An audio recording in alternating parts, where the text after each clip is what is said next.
Hello, everybody. We are back with Eric Pohl, who's been talking about the home he's building for him and Lulu. And this is part two, a continuation on the Goldfinger Minute.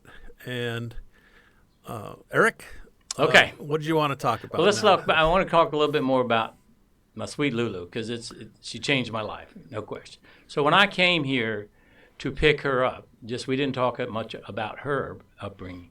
She's from Luzon, the island of Luzon, and from Legazpi. She was born and raised in Naga City, which is, a couple hundred kilometers south of Manila. And so when we got here, we spent 8 days, and then we came to Dumaguete. When we talked about why we were going to go to Dumaguete, of course, I had looked at a lot of the bloggers and stuff, and where she was at, I didn't really want to be anywhere near that stuff. I mean, because it's not expat friendly, Legazpi. No. And her family's up around there. And here's the worst things, though. Here's the worst thing. Down here south, we don't have as many storms. Okay. Oh yeah. Because of the thing. She's on Luzon. Luzon gets 5 to 7, 8 storms. And here's the other thing. Lulu was 2 blocks from the ocean.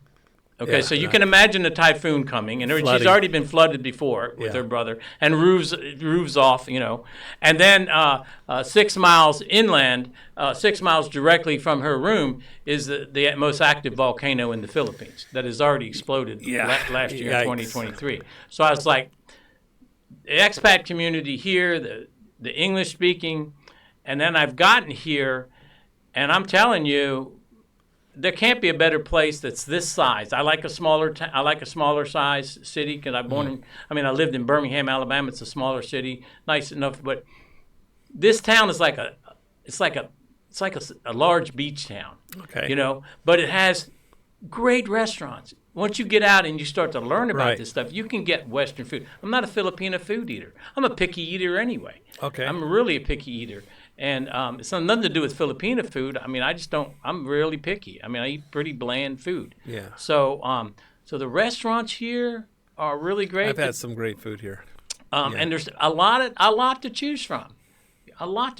So, but anyway, meeting her and having her come into my life has given me a whole new, fresh start at 70.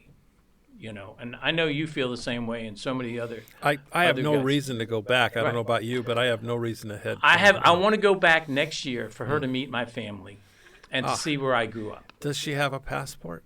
That's what she has a passport. You do realize it takes more than a year to get one. Well, that's why we're doing her application for a visa now. She has a passport. But I'm hoping that, I know the thing is with Filipinos getting out here, but I'm hoping that with her age and her maturity and being in this country, because they're always worried about people going there and staying there to get a career.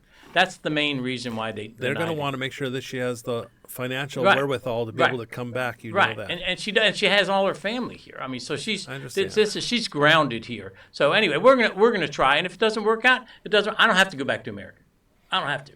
I'm going to go through one more. If I can go there next year, I'm going to keep my Medicare to next year because I might have some stuff done. If we go, if we don't go, I'm going to shut that down and get the insurance that you have. So that's what I'm going to do. Because I've had 2 days where I got into a funk, okay? I was like, why? I'm kind of in a funk here. It's like after 2 months, I was like, but it wasn't that I missed America. I've never missed America. And I love America, And but I never missed America, but I was in a funk because I'm in a place I don't understand. Well, okay, my thing was I miss the food because I'm a foodie, obviously. Yeah, and I'm not a foodie, right? I'm a foodie, and you're particular.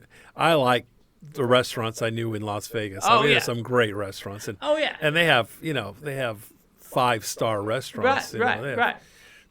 Fantastic food in Las Vegas. Well, that's what I missed when I moved away from Washington, D.C., which is where I grew up. I moved to Birmingham. You have every kind of international restaurant. You have theater, New York arts, is another one that says incredible same place food. like New that. York, New York has delis like you would but believe. I eat to live. I don't live to eat. So I eat so I can go out and do stuff. But anyway, so but she's done so much to give me a new start in life and in a new place. But anyway, so I had a second day, same thing. I was just in a funk, but it's because I don't understand the culture, and I'm still getting used to it, and it gets frustrating when you don't. It's easier with Lulu, though. She Well, explains it. Yeah, she always steps in. I asked Carolyn last night for a tweezer. Right. They don't call them tweezers here. Right. They call them pinchers. Right. I asked her for a Q-tip. Yeah, and you want an earbud. You want an earbud. Earbud. She's looking at me like, what's a Q-tip? Then the next thing was I had a little cut, and I said, you got a Band-Aid? This is all in one day. Right. They don't have Band-Aids here. Right. And it's everything. Close the light. What do you mean close the light? Turn it off. I can't remember what they call it. What do they call a Band-Aid? They have a different name for it. I don't know.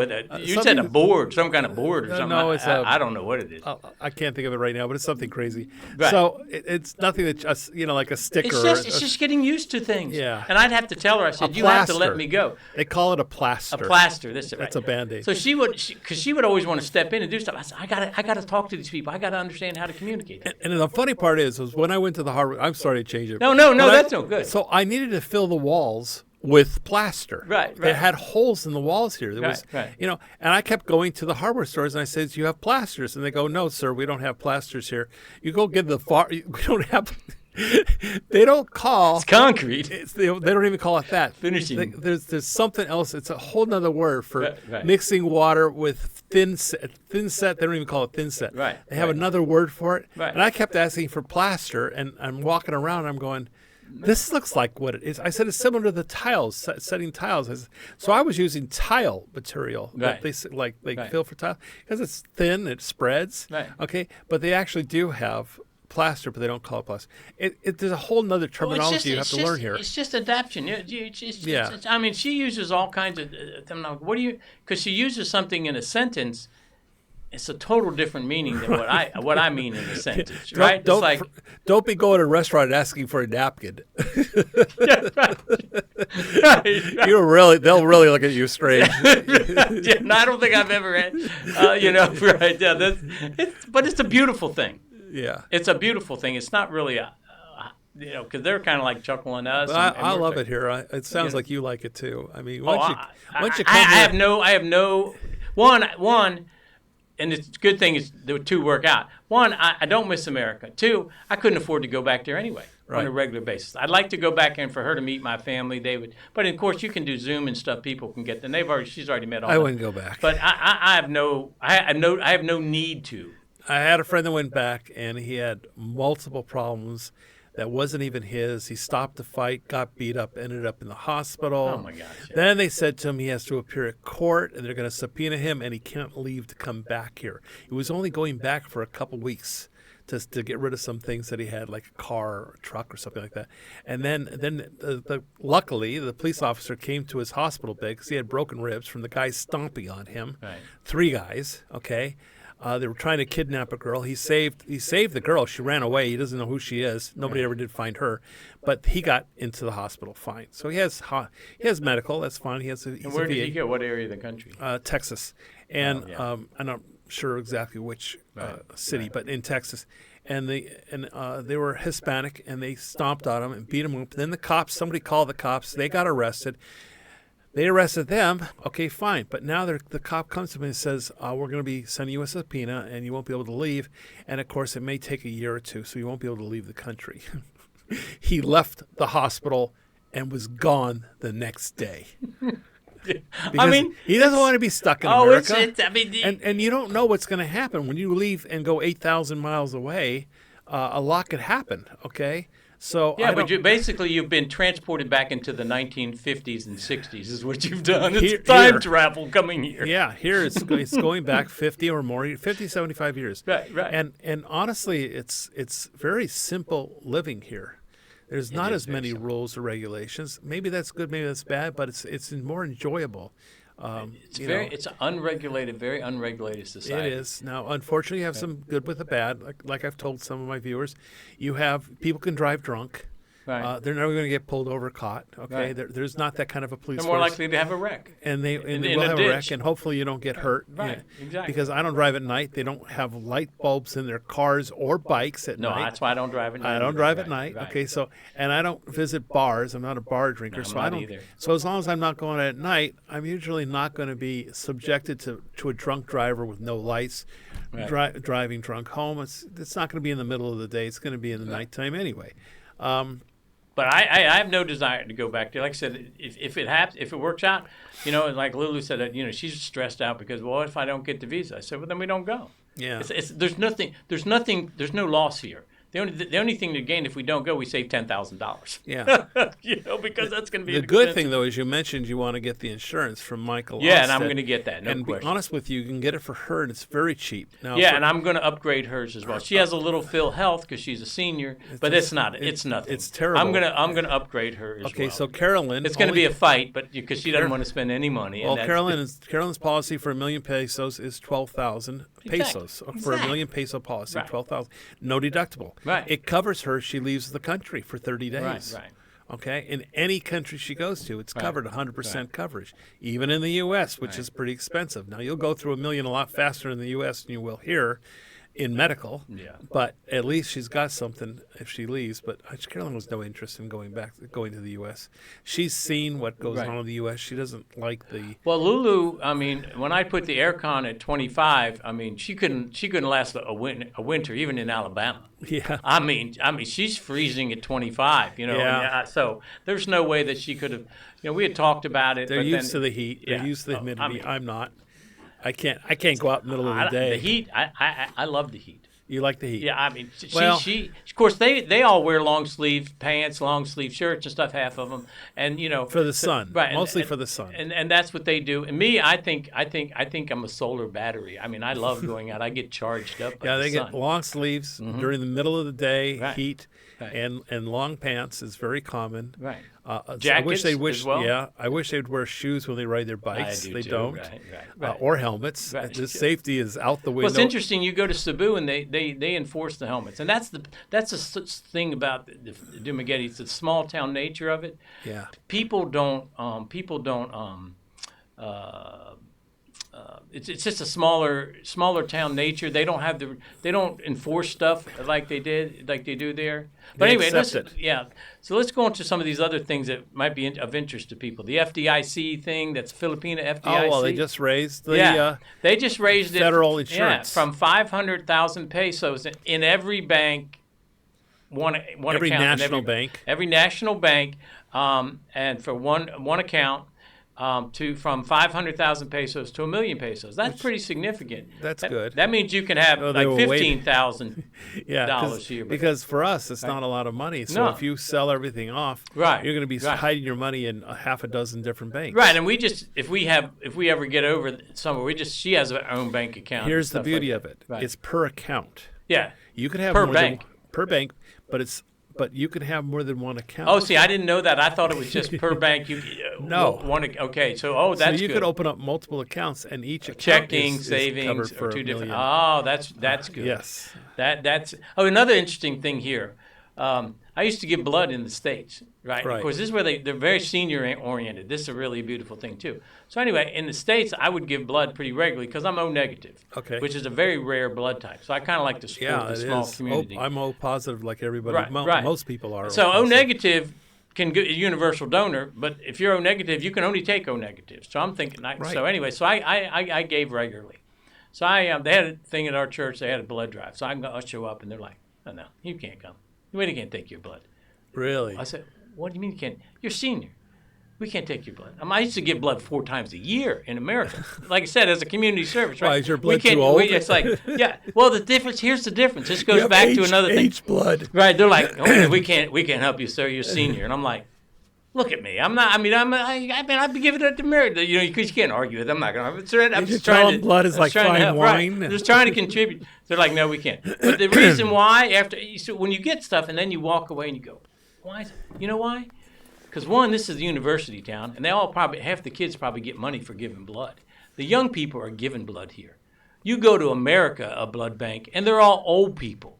Yeah. Young people aren't giving blood in America. They're taking the Red Cross. That's how they make money. They're taking whatever blood that walks in the door. They pay for blood now in the States. States. But they have so many young people here that are willing to do it, and are also maybe even doing it for monetary reasons, which is fine. But they have plenty of people giving blood. What about O negative though? In America, young people aren't thinking.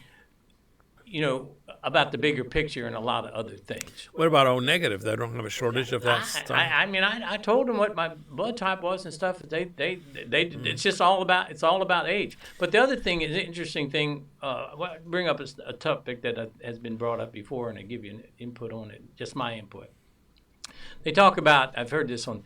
That here in Dumaguete, you're gonna have to bring your Filipina here. There's not much dating here for people to come and find. I don't agree with that. Okay, that's interesting that you don't. But here's my theory on it.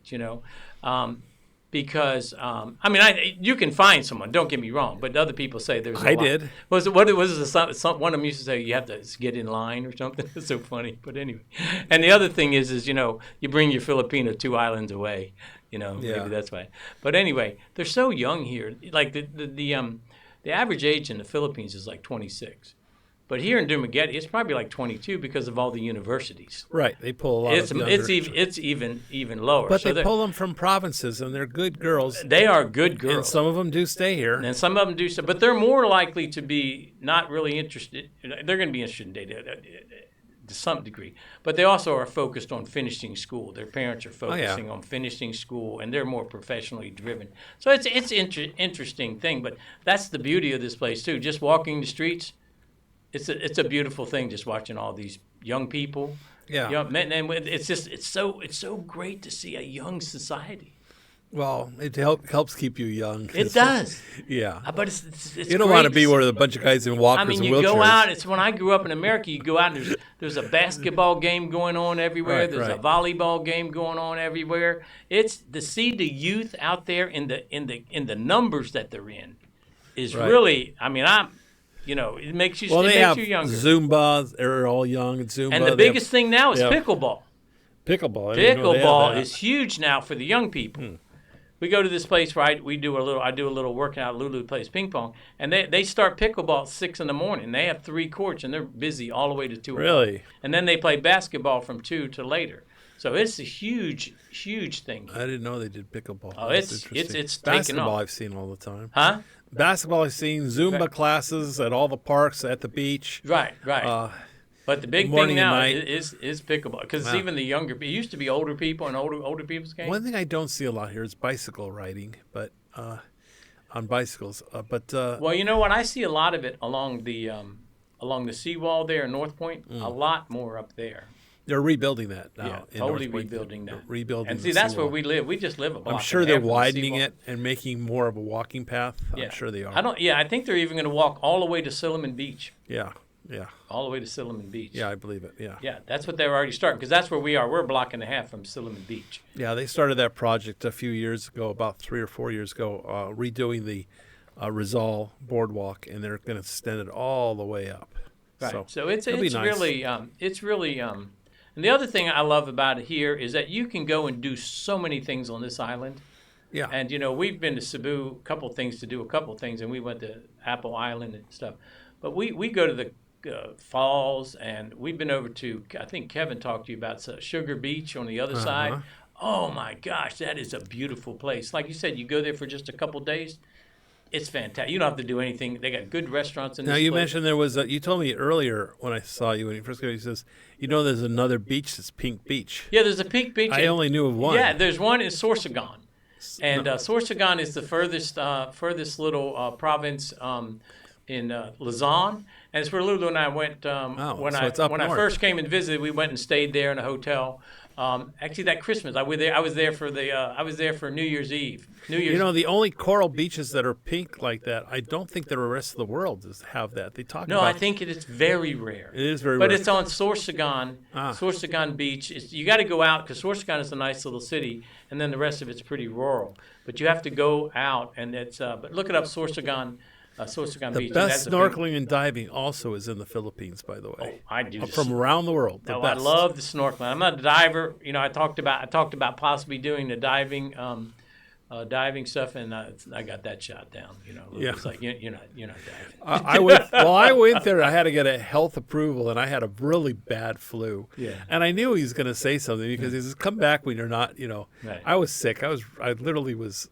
Went to him because I was sick, but I said I also have to get a release for diving. Right. So Justin Carmack, Critter Critter Hunter. Republic. Critter Hunter. Hunter, I always say Critter Republic, but I think it's Critter Hunter. Right. I failed it. He says, I can't approve you. You can't even breathe. You're so sick. He's going to come back. And then I kind of chickened out. Well, it's a lot of. First of all, it's a big expense. Well, you can rent. Yeah, I got shut down. You know, it was like you're not doing that. You're not going down. You're not going below the waves. You know? You don't have to go real deep. No, I'm happy with the if you get the snorkel and you learn how to do it, you can even dive a little bit into snorkeling now. Yeah. They got the thing and it plugs it up. But you don't have to go real deep just because you have a oxygen tank, on your back, or air tank, I should say. Yeah, but the other thing is you got to calculate stuff, and I didn't do good in school. There's some kind of math and there's some kind of calculation. I never did good in school, so I'm just gonna. I love the snorkeling. It's supposed to be. We're gonna go to a place off of Sugar Beach. Supposed to be one of the best in islands.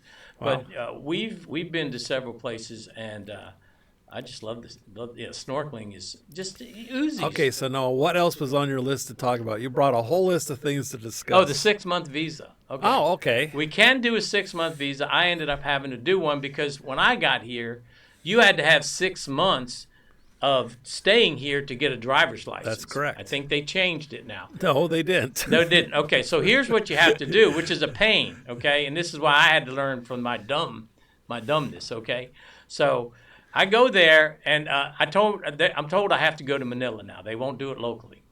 Okay, so I go to Manila. You get up there. You take your cab right to the national thing, okay? And they tell me, they say, okay, sir, you fill out the thing, but you have to leave your passport.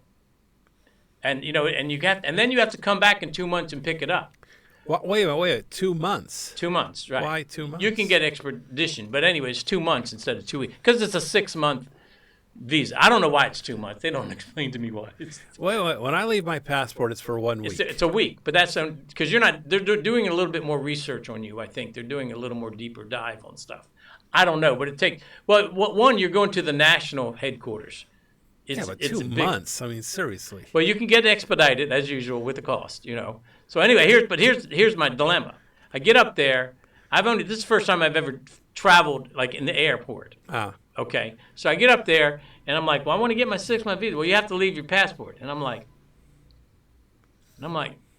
how do I get back to Dumaguete? I mean, you okay? I got to have my passport to get on the airplane. Okay, so I'm like, oh my God, I don't know if I can do this. Then you got to get an affidavit. Why you're asking for 6 months? Okay, which they didn't tell me about. But of course, they have a line of people outside doing it for 400 pesos. So I'm like, and then another guy tells me, just a random guy says, you can travel on your ACR card, which I had. Right. And I'm like, well, I'm not going to get to the airport and find out when my thing's already gone. I said, so I'm going to have to go back. So I went back, and then I went back, but I put my passport in I just got a 2-month visa.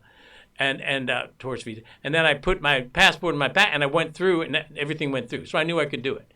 And then, I went back again the second time, knowing what I learned from my own mistakes, and I did put it in, and it does take. And then again, you have to get the affidavit. Why are you getting this? One, because I want to get a driver's license, and then no problem. You give them whatever. Be honest, you give them these. So tell them why they'll pass it, right? Okay, I'm going to let you know that I investigated the cost of the 6-month visa. Right.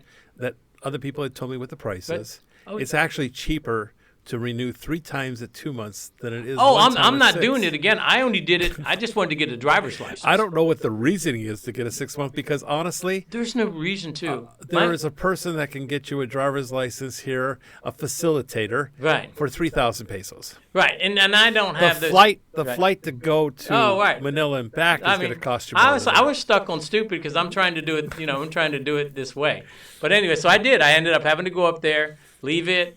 Got expedited, so it was back in a couple weeks, and then I went in and went through. But I was focused on getting a driver's license because I'm here the rest of my life. I didn't want to get a light. I passed my 90 days. It's too bad I didn't know you because I would have said.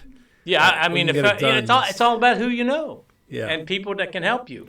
And stuff. And it's still. But I got my driver's license, and I'm a stubborn. I'm not the brightest guy in the world, but I'm stubborn and persistent. Well, you got it. You got what you wanted. It's fine. Exactly, and I'm done. It's 4 or 5 years, and then I just have to. And I already had my Did you go to the LTO yourself to get the No.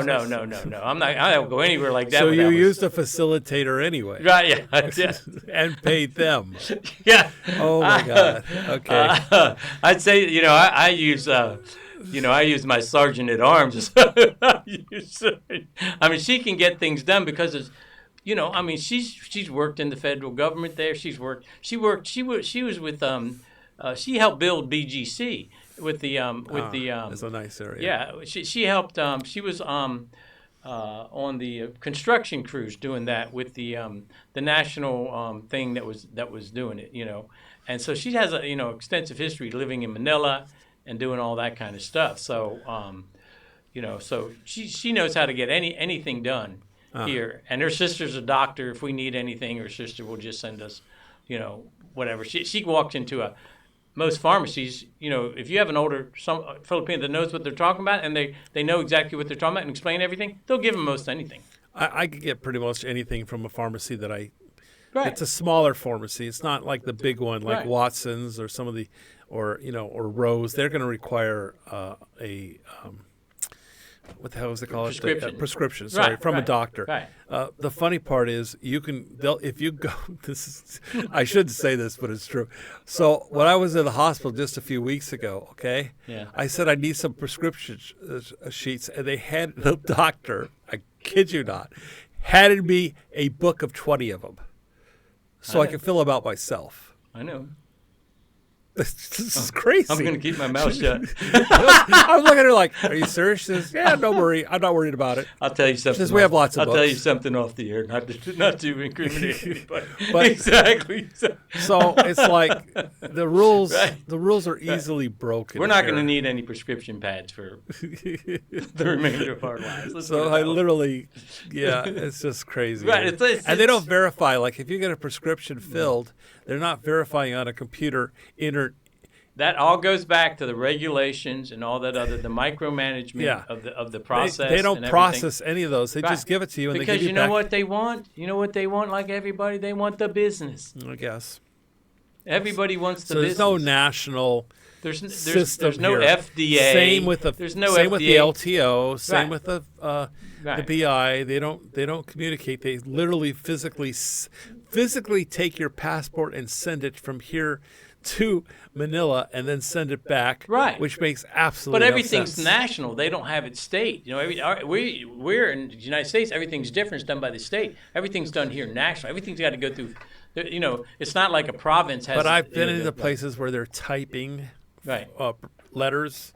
Lawyers are typing, right. literally using like Selectric typewriters. Okay, all those old Selectric. Oh yeah, and they're using Oki data printers. Yeah. Okay, and still using paper, carbon paper. Yes, carbon paper. paper. And everybody wears a hip packs from the 1980s and stuff. I mean, it's you just walk. No. It's a time machine. The other day I went to Honda to order some parts, and they literally, she says, I can't find my other carbon because she had 3 copies. One for me, one for them, and one they send in. Oki data printers, exactly. And so she couldn't find her other piece of carbon, which must have fallen out. Or anything. She was lost and didn't know how to write it up. Right.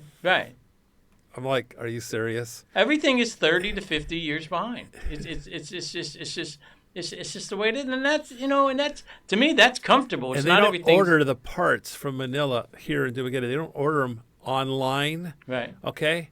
They literally collect these pieces of paper that says what the part number and everything is, tear it off, and send it physically to Manila to get the parts sent. They don't fax it? No. I'm like, I said, you're on a computer. Are you sending this by computer, the order? And she goes, no, we send the paper. Then they said they'll call you. They never do. It takes 3 months to get a part from Honda. 3 months. Oh yeah, I go in for an oil change and it's 8 hours. Yeah, it's you got to have a lot of patience here. Okay, you do. You really have a lot of patience. I mean, It is frustrating when you're standing in a line and the person in front of you just isn't got it together, and they're. Now I thought about this when I was thinking to come up. Now, some things, the fast food. I had the same problem in America. They don't have enough workers there in the fast food places. So fast food places, it's no different. Certain things, but other things are just mind-boggling to you. They don't have too many drive-throughs here. Well, they're getting them, though. Dumaguete. Jollibee's tearing everything down and putting up the double drive-thrus, and then they're building another one over there by City Mall. And then, of course, they built a massive Starbucks over there right across from the hospital. And they're going to have within 100 yards, they're going to have a Jollibee, a McDonald's, and a Starbucks. With drive-thrus? Yeah, with all drive-thrus. Oh, that's good. Right. So they're all. There's not a whole lot of them there. But they have more room going to the North Highway, going up towards Cebu Cebu. I think it's a space issue. They don't have space. That's where the growth is happening towards Cebu land. A lot of stuff. I have a friend building a house in San Antonio, up on the mountain up there. Do you think because they commercialized a lot of North Point, a lot of commercial went in there in the last year. Restaurants, the mall, shopping centers. Right. Do you think since you live in that area, is the housing prices going to rise or drop? Oh, they're going to definitely rise because there's not enough housing there. Basically, it's kind of an affluent area of homes, bigger homes. It's not the typical homes you have downtown. It's pretty affluent homes. So those homes aren't going anywhere. So the question is are they going to build? Because one of the things that even getting things done construction-wise here. Yeah. One of the things is that there's so much construction going on, they might have a hard time getting laborers because there are so many things everywhere is going up. So, but I suspect that the rent's going to go up there. I think it's going to get a tighter. But like on either side of me, we have two of those hostels, that you can get a room for $7, and a lot of people to come in just for a couple of days. The Europeans stay at those things. Do they? $7 or $8, but they're going to build more. But I think it's going to be the only beach that Dumaguete has is that North Point too. But you better have major tetanus shots before you go. I would not go in that beach. Okay. Really? Oh yeah. Oh no, I would not. Why? I've never been on it. But well, why? let me tell you. If you look at it, you go there, and you see all these concrete sewer lines coming out. When it pours and rains, the gutters are emptied into the ocean, at the wall, at the beach. So you have beach, but you don't have clean water. You don't have a clean beach. You don't have a clean beach. I've never been. I've driven past it. I would get a tetanus shot if I was walking by it. Seriously, it's dangerous. And people have told me it's and particularly when you had these people that talk about where they've had a cut or something, in their leg or something. But basically between that Silliman Beach, and then it's the airport. The extension into the ocean for the airport is right there. But yeah, that is some nasty water. Okay, so that's why everybody goes to Darwin and Bakong for the beaches there. That is a Philippine beach. Okay. You will not see a person. Good to know. Yeah. I didn't know that. Yeah, no. Good to know. Yeah, it's. I almost rented a house right there, right at the corner of Rizal and Rovira. Mm-hmm. It was a big piece of property. It was a big house, but they were being impossible. I couldn't make it work. I wanted a long-term lease, couldn't get it, and they were being impossible. And once they found out that I'm running Easy Rider Rentals, a motorbike rental company, jack it up for Carolyn, commercial price. They decided to double the price. Yeah, of the they rent. jacked up to a commercial. I said, "You're not my partner." Right. I ran a business. I said, "Yeah, you're not my partner. You don't get a piece." But this place I have, when I'll come back and let people know. And this is a nice little landlord. He's really good anytime I call. And good. It's a really nice little. People are going to ask me how to get a hold of your landlord. I guarantee you, because people are looking. I'll get that. There's a shortage of real estate right now. When they put the sign out, they just put a sign up call for an appointment. When we get ready to go, and I know there's some other places that are going to be opening. We have nine units in this little place. Okay. We have three Americans. One he's a naturalized from Jamaica, James next to me, and myself. And then we had a guy from Japan, a guy from Germany, and a guy from Sweden. And of course they were married to Filipinas. But we had really a mixed community there. That's fine, as long as everybody gets along. We've had parties, and we have dinners out. Unfortunately, in some apartments, people do not get along, and I know they're all nice people. Two American friends of mine that live in apartments, and they're having some major problems between their. I've been neighbors. very, very happy with. Anytime I call OC, You're lucky. He's out there, and internet and everything is anytime I call, he'll come and take care of the plumbing and stuff. And that's good. No concept about me having to pay for it or partly pay for it. You'll have to write down the information. Yeah, it's a really nice. We've been very. That's why I'm not stressed out about getting into that into the house. I want to get it right. I don't want to get it right now. So no rush. There's no rush, and I'm saving a few bucks anyway. With the time, it's a reasonable. It's a reasonable rent. I'm still saving money. And so it's a good, but it's nice next to all these nice restaurants within walking distance. You have great restaurants in North Point. Great, and that's where everybody wants to go. Lorenzo's Deli, they got the best meat. I just bought the first time I bought bacon. I bought some from Bellcrest, and I bought some from Lorenzo's. Lorenzo's 100%. You didn't get it at Lorenzo's. Really? They have bacon? Yeah. It's a deli. Yeah. It's not a true deli. No, it's a true deli. No, it's not. Well, true not a Jewish deli. I mean, it's not a Jewish deli. I mean, they don't have corned beef they don't have corned beef on broth. You know, but I mean, no, I'm sorry. It's a meat place. Meat and cheese. Okay. Meat and cheese and liquor. Yeah. And wines. Yeah, it's not a true deli. How does it compare to Bellcrest? I think it's better quality stuff. I think it's better than Bellcrest. Particularly their cheeses. Their cheeses and their meats. Are they where the Jade restaurant is? The Dragon. That's right above that. It's right above it's in the Bali Hotel. It's in the Bali Hotel. Is it Das Burger or something? Yeah, like Das Burger's inside. So they have lasagna. several restaurants, right? Yeah, that's where Lulu told me we're going by Das Burger on the way home, and right? Believe it or not, across the street there's a house that turned into a pizza. Just a little bit down from it. They sell really good pizzas. I don't know the name of it, but they have excellent pizza.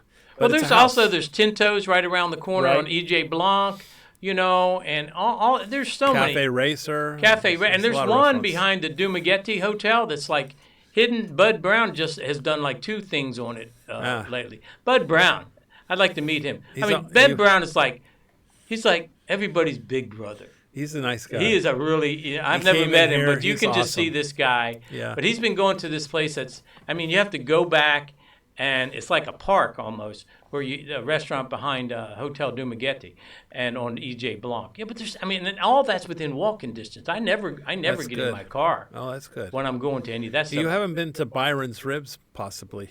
It's set back. There's a shopping center set back on Rizal in North Point. You'll have to look up Byron's. It's supposed to be one of the best. I've been there once. Very good ribs. Is it in the big food court thing, off of the food court thing? Yeah, you have a front, and there's also places in the back. You have to drive. Has an in and an out driveway. Okay, yeah, I know what you're talking. Yeah. I go there when I go for walks and stuff. They have a nice craft brewery there, back in there, and then ice cream. They have a lot of things. Right. They have a Korean. They call it a K-bar, which is They do karaoke. They call it a K-bar. Right. It's very Korean, but it's interesting. Go in there and listen to people. It's not expensive. There's another one up top to a Bajas or something like that on the top, and it's really good. It's got a French restaurant. I mean, it's the best. They had the best Vietnamese spring rolls. Hey, you get me hungry. Yeah. Darn it. It's supposed to be fasting. You're getting me hungry. I'm fasting too, so don't feel bad. But anyway, it's just good chatting with you. What else is on your list? Let's see what else is on my list. 6 month visas. You brought a whole list of things to discuss. Okay, yeah. Let's see. The rents, Philippines. Uber driving. Let me tell you a little story of my Uber driving. Okay, give us a little bit on I love that Uber driving. Because, I loved it. I mean, and it was coming up on the pandemic. And I had a full-time job. This what is before city were you in? In Birmingham. And how long did you Uber drive? I drove for probably 2 years before the pandemic. And at this time, I wasn't working in the truck selling booze. I was working at Clark's shoe store in the mall. Yeah. And then I'd get off at 10 o'clock, and I'd go Uber drive until like 4 in the morning, because sometimes I wouldn't have to be to work till 1 o'clock. I loved Uber driving myself. I loved it. Okay. So here's the best one. I saw a guy one time. You'd watch him and stuff, and I always felt totally safe. Now, were crazy people in there? Yes. But was I ever felt unsafe? No, I loved the conversation, the diversity, and all this. It was fantastic. But anyway, so I saw this one guy do a joke on his Uber, So I'm sitting one day, I'm just sitting for that one customer to come in to my vehicle, you know what I mean? So and he comes and and good thing he came with a whole group of friends, so it made it all the better, Okay. So just 3 in the back, 1 in the front, And the guy says to me, he says, because people always do this, aren't you afraid of like serial killers or, burgers or aren't you afraid of like, someone will come in as a serial killer and take you out and trash you or something, and I'm like I said, I'm not really worried about that. I said, I don't think the odds are good that that's going to happen. He says, well, what do you mean the good odds are good? What's the chances of two of us being in the same car? And all his friends erupted, Yeah. And but you could have a really fun time with people. I did. I interacted with people. Yeah. Plus, I had a miniature Chihuahua that would sit up in the front on a cat bed, right up on the dash. I had a big dash. Right. Put a bed there and put a little miniature. And Leo was my gay dog. Okay, Leo. And Leo was the cutest little miniature Chihuahua. Never barked. He never barked. Right. I never heard of a Chihuahua. You had to put him on the dash so they couldn't see him. Well, they see him right on the dash. But I'm talking about. But he didn't move. Uber. They didn't allow you to do that stuff. Uber. I did. I did it for 2 years. Uber, if they knew, they wouldn't allow you to have it in there. But anyway, like I say, you had it open. You had it behind the camera. That was my child. Okay. Exactly. That was my Good child. for you. And Live on the edge. And he wouldn't move. And people would go, "How come you have a doll like the bobbing doll like that?" I said, "Really, a bobbing doll?" And I put my hand out there, and he'd come over to lick me, and then he'd go back, put his head down. And they go, "It's real?" Exactly. That dog was hilarious. That dog was hilarious. But it was just driving around Birmingham when they had events going on and stuff, and then if you get where things were right when the concert gets out. And the price goes from a $13 ride to a $60 ride, and you get there. Unfortunately, in Vegas, we didn't have big distances to go. We didn't get big rides. Birmingham's not that big a city. Birmingham's not. I remember I had a lady come in, and she saw Leo on my dash, and she goes, "Is that dog real?" I says, "Yeah." She says, "Well, I'm allergic to dogs." So I said, "I'm sorry. We'll go ahead and cancel the ride and let you call for somebody else." She says, "Well, I don't think you should have dogs in the car. I don't agree with you having dogs in the car, and I don't think you should have it." And I says, "Let me explain something to you very carefully. Listen. You're a guest in my car, and Leo is family. Right. So you have a choice. Right. Stay there and hush up, Right. or out and find another Uber driver." Well, I had a story like that too in my business. I ran a shoe store, a boot store, and a shoe repair shop. And I had a guy come in one morning. It was like 8:00 one morning. Yeah. And all my kids had gone to Thompson High School right there. All four of them had gone to Thompson High School. So he comes into my business and he says, "How do I get to Thompson High School?" And I said, "Well, you go down here, and you're going to go right." And no, that's not right. And I said, "Well, sir, you go down here, and you go down here and you turn right." I said, I know my son goes to that school. Well, that ain't right. And I said, "Sir, you came in here for directions, so do me a favor, take this direction. Get out of my store. I'm not here to argue with you. If you want directions, you obviously know, so just get out of my store." Yeah. I mean, people sometimes just they don't know what they're. And he did. I said, "Get out of my." He said, "No, no." I said, "No, we're done. We're done here." Just I had to throw a few people out, but that was because I'd get drunk. So I'm in Las Vegas. I drive nights. Usually the guys are a problem when they drink, young guys. Well, that's the one advantage of owning your own business. Yeah. You can actually do that. I mean, I pulled over. I had my own business for 18 years, and very rarely, I love being with people, but there's some people that are just you don't want to do business with them. Yeah. You do it's not worth it. I did have a recording camera that recorded inside and forward, right. So in case there was an accident. And all the action was definitely inside. Because I'm in Vegas. And we get pimps. We had girls that came out of clubs. We had girls that come out of clubs. They're changing clothes in the back seat. And I literally have to swing my mirror up because I need to drive. I need to concentrate on the road, not what's behind my seat. Oh, I can't imagine living in Vegas. And I go, "You're dressing in my car?" She goes, "Well, that's what I do for a living." What's the difference? Yeah, from a very southern conservative town like Birmingham, I couldn't live in Vegas. I mean, I love the little Birmingham and Alabama. I really enjoy I've had being there. Pimps in my car with his girls. You name it, I've seen it. Girl insisted that she wanted to sit in the front seat, and I said, "Okay." And then the next thing I know, she goes, "I just got a boob job. You want to see?" I'm going, "Put those away. I'm driving." No, go ahead, feel them. They feel real. Go ahead. Oh my God, oh Lord, help me. Only in Vegas.